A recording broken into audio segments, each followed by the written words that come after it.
விஜயின் மெகா கூட்டணி, டெல்லி போடும் பயங்கர பிளான், அமித்ஷாவின் சாணக்கிய கணக்கு.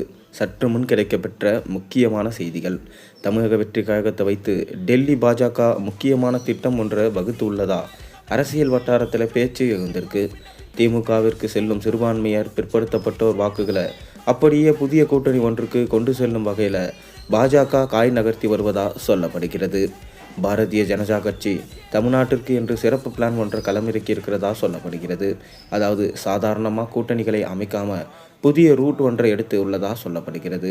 விஜயும் சில முக்கிய தலைவர்களையும் உள்ளடக்கிய ஒரு பெரிய கூட்டணியை உருவாக்க திட்டமிட்டிருக்கிறதா அரசியல் வட்டார தகவல்கள் தெரிவிக்கப்படுது.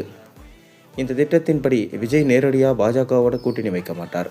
விஜய் நேரடியாக பாஜக அதிமுக கூட்டணியில் இணைய மாட்டார். விஜய் நேரடியாக பாஜகவில் இணைந்தால் அவரது அரசியல் எதிர்காலத்திற்கு பாதிப்பு ஏற்படும். முக்கியமாக அவரை மாற்று என்று கருதியவர்களுக்கு சிக்கல் ஏற்படும். அதோடு சிறுபான்மையர், முக்கியமாக கிறிஸ்துவர்கள் வாக்குகள் அவருக்கு கிடைக்காமல் போகும் என்று அவருக்கு தெரியும். விஜயை நேரடியாக தங்கள் பக்கம் யுகுத்தா ஆளும் கட்சியான திமுகவிற்கு சாதகமாகிவிடும் என்பதை பாஜக தலைமையும் உணர்ந்திருக்கிறதா சொல்லப்படுகிறது. இந்த காரணங்களால தான் ஒரு பெரிய மறைமுகமான கூட்டணி திட்டம் வகுக்கப்பட்டு வருவதா டெல்லி அரசியல் வட்டார தகவல்கள் தெரிவிக்கப்படுது. பாஜக மூத்த தலைவர் அண்ணாமலை ஒரு புதிய கட்சியை தொடங்கலாம் என்று ஒரு தகவல் கடந்த சில நாட்களாக பரவி வருது.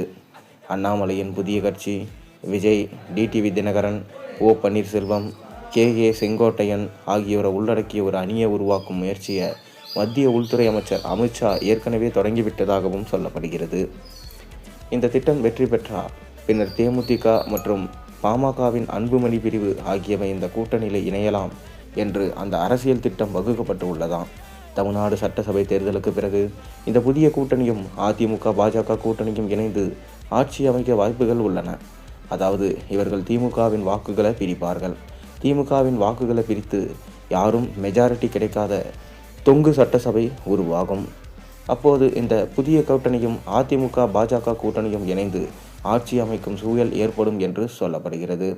முன்னாள் முதலமைச்சர் எடப்பாடி பழனிசாமி இந்த திட்டத்தை அறிந்தவர் என்றும், ஆனால் அவர் இந்த திட்டத்தை ஆதரிக்கவில்லை என்றும் சொல்லப்படுகிறது. ஏனென்றால் பெரிய கூட்டணி ஆட்சி அமைத்தா தனக்கு முதல்வர் பதவி கிடைக்காது என்று அவர் நினைக்கிறாராம்.